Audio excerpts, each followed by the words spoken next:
Damn, that was 10 years ago. Yeah, that was really a long ass time ago. Like it's about to be 2024, and I'm pretty sure that was like 2014 or something. Damn, I'm known you for a minute then. So I you mean, haven't. time flies fast. That's why you just be about whatever the hell you're about because like time travels fast. It really does. Next thing you know, we're gonna be old. I'm gonna call you from my nursing home and shit. Be like, what up? I I ain't just never got gonna be old. That's a lie right there. this brand new So walker. It's called the Legs 1000. I'm gonna invest in cyborg shit. I'm team Elon Musk. I'm never gonna be on that team. Have cyborg shit. That's a fact. So you ain't gonna be old. You gonna turn into a robot. Yes, I Now once that shit am. for robot in your ass, you go. That motherfucking arm gonna be like If I'm half robot, I think I stand a better chance than being 100% human if there's a robot apocalypse. oh my god. No, y'all ass is getting took out first when them little prosthetic fake ass limbs start choking your ass out. You can't stop it. I'm not getting up. Well, I don't know. Maybe when I hit about 50, if my legs start going out, I might I might give me some robot parts too. Shit. I think you'll be Like good at 50. I'm thinking I'm gonna need robot parts around like 80, 90. 80, 90. But then I want my other parts to look young too. So if I start at 50, maybe, just maybe, they might have some shit out that keep the rest of me looking that age.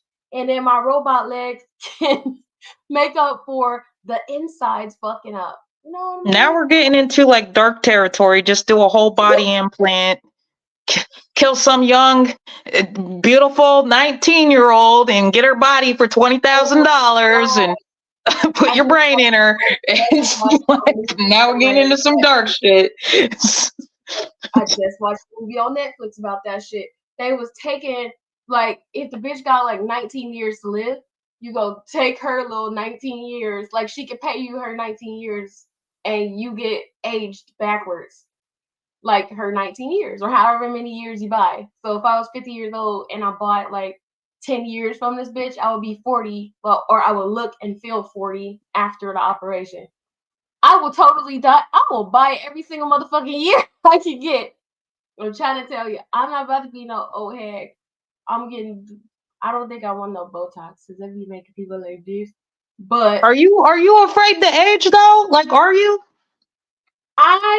I don't want to look in a mirror and look like a Shar-Pei puppy. So if I, I'm afraid to age ugly. Like like there's aging pretty and there's aging ugly. Like the cigarettes and like too much caffeine or too much alcohol, it start making your skin look all wrinkly and jacked up or saggy.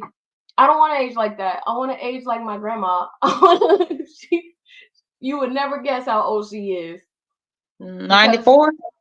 she do smoke a lot of cigarettes though, so that might be a little backwards what I just said. But Well, blacks don't crack, I mean, blacks, I don't know what it is, but yeah, they do tend to age better. I think the sun takes less of a beating on them or something. melanin popping. So, like, I mean, to be honest, I've had like really terrible lifestyle habits. Like, I'm trying to quit nicotine. And I feel like once you get a nicotine habit, like you are only in a stage of quitting because it's like it's a hard habit to quit. Even if you go like a year without smoking, you're like smokers just have a bad habit of picking it back up, and you pick it back up, and then you put it back down, and like so if you once you smoke, I feel like you're just always in a constant stage of quitting. And like so, yeah, I picked up cigarettes; they're disgusting, and I picked up drinking because most people do in like across the world. And you know what, I do definitely think they're going to affect your aging, but I still look a lot better than people who've never touched a cigarette, never had a True. drink, because of other lifestyle things. Like I work out a lot. I I haven't been eating that healthy since I've been back in America, but I'm pretty diet conscious. And I go to the sauna. I walk more than I think the average American.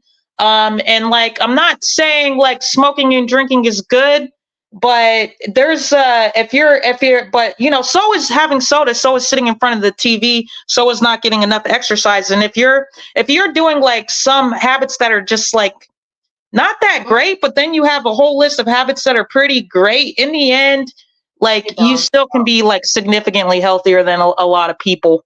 So That's what you just said. The cigarettes, like I would say, 80% of the people that I know that smoke cigarettes will be like, "Yeah, I smoke cigarettes. It's a nasty habit," but they still do it. Like, why is that?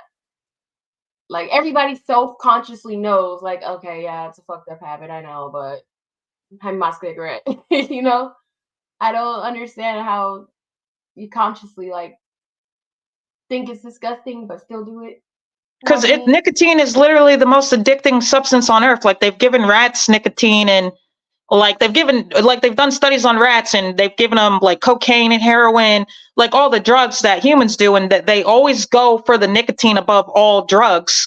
And the only reason smokers are not in jail or rehab is because you can be a functioning addict. Like, you know, like most people don't go rob a liquor store for some cigarettes, but like it's literally one of the most addicting substances on earth. And once your brain becomes addicted, it's very damn hard to, like, there is some real physical components to addiction, which is why when people tell addicts like get control of yourself, stop doing it, it's they really do need help. Like they need they need a like a detox phase, and then they do need like a very supportive group, because there's literally a neural pathway in their brain that is being formed. And like, I'm not going to say like addicts have no control, but it's not necessarily about willpower once someone becomes addicted. Have you ever tried to quit? The craving is so overwhelming that it causes you to be irrational. Like you got to think about the things like heroin addicts do. Do you think that's a rational brain, or is that an addict? Definitely an addict.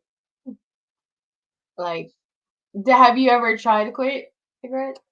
Yeah, I mean, I've been struggling with quitting for over a year now, and I have solid streaks where I don't touch a cigarette.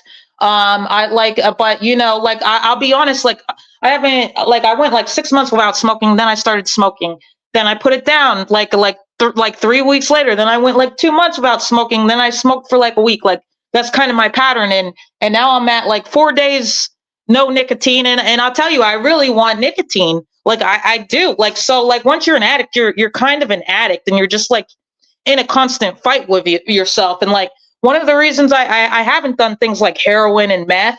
And I remember like even when I was in Arizona, people used to knock on my door at random hours, ask me if I wanted to do drugs. And I look it up on my phone, and it was like downward spiral. And I was already addicted to nicotine. I already saw my addict brain with nicotine, that I just knew that I couldn't take a chance getting addicted to something else. Because like, you know, like, so there's an addict brain. I don't even know how we ended up talking about this, but there's an addict brain. Like there's a very small percentage of the population. You can give them a cigarette at the party, they won't get addicted. They can do heroin at the party, they can have fun on heroin or whatever, they won't get addicted. They can be at Jimmy's birthday party, do a little coke, they won't get addicted. You know, they'll just go about life without thinking about coke or heroin, and it was just something they did at a party. Then there's a big part of the population who has addict brains. They have addict brains. You give them that little bump of coke at Jimmy's party, they're fucked. They're going to be looking for that bump for the rest of their fucking life. So like you got to figure out what kind of brain you have. I wish I could be, especially because this is Aaron, I wish I could say, hey, I'm one of the percentage of the population who's not addictable, but I'm an addict. And like, so you need to know who you are so you don't get addicted. I have an addict brain, so I know I can't be at Jimmy's party doing a line because it's not going to be okay. I'm going to want more the next day, so I can't do it. I can't put myself in that position. Yeah, I'm the opposite. I'm that other percentage. I probably tried a few different stuff, and I was like, it just never became something that I needed. I'm like, okay, great, cool. I'll do it again in here. Like I just never I tried a cigarette and it just didn't catch. I tried a couple of things that just don't catch. Only thing I consistently did was probably drink, and I don't even do that barely anymore. So I guess I don't have an addict brain. But it's crazy that a lot of people don't understand the difference and they think that, oh yeah, I'll just try it or oh I can quit whenever I want and don't even realize that they have an addict brain.